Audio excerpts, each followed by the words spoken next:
সবে কদরে যে 20 রাকাত নামাজটা গেছে যেটা, সেখানে আমি 20 রাকাত নামাজ পড়ছি, কারণ সেদিন শাকিব খানেরও বার্থডে ছিল, সবে কদরের রাতও পড়ছে, আমার হিরোর বার্থডে, আজকে নামাজও পড়ছি।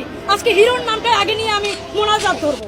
ওকে ফাইন, নষ্ট গাড়ি ঠিক করা গেলেও নষ্ট নারী ঠিক করা অসম্ভব। ওনাকে দ্রুত পাবনায় পাঠানোর ব্যবস্থা করা হোক, গাড়ি ভাড়াটা না হয় আমিই দিব। এরা হলো অভিভাবক শূন্য প্রাণী, কারণ নিজের বাবার জন্য দোয়া না করে অন্যের বাবাকে নিয়ে করে টানাটানি। তুমি তো খালা কনফার্ম জান্নাতি, পরকালে তুমি বাঁচাও বাঁচাও বলে চিৎকার করবে, আর তোমার হিরো সাকিব খান সে তো সিনেমার মতো দৌড়িয়ে এসে তোমাকে বাঁচিয়ে নিবে। সবে কদরে 20 রাকাত নামাজ আবার কবে থেকে শুরু হলো? এইসব কিছু মূর্খ মানুষের জন্য কিয়ামত ঘনিয়ে আসতেছে। এরা কি করে কি বলে একবার চিন্তাও করে না, নিজের সাথে সাথে লাখো কোটি মানুষের ঈমান নষ্ট করে দেয়। জাহেলি যুগ চলছে, এরাই তার বাস্তব প্রমাণ। পাবনা পাগলাগারতের দৃষ্টি আকর্ষণ করছি, আপনারা যে ওই দিন মাইকিং করলেন, আপনাদের মানসিক হসপিটাল থেকে একটি কুমারী মানসিক রোগী হারানো গিয়েছে। কোন হৃদয়বান ব্যক্তি যদি পেয়ে থাকেন তাকে পুরস্কৃত করা হবে। এই যে আমি পেয়ে আপনাদের হাতে তুলে দিলাম, আমার বিকাশ অ্যাকাউন্টে আমার পুরস্কারটা পাঠিয়ে দিবেন। কিছু কিছু সাংবাদিকরা এত বড় মাদারবোর্ড হয় কি করে? এই মাদারবোর্ড সাংবাদিকরা এইসব চামড়া ব্যবসায়ী, বাড়াই চালিত গোল্ড বিক্রেতা, এরকম মাইয়া নামক অভিশাপগুলোর ইন্টারভিউ নেই এবং নেয়ার জন্য পিছনে ঘুরঘুর করে। এর থেকে ভালো হয় এইসব মাদারবোর্ড মার্কা সাংবাদিকদের পরিবারের সদস্যদের চামড়া ব্যবসায় নামিয়ে দিয়ে নিজে সাংবাদিক হয়ে রিপোর্ট করলে।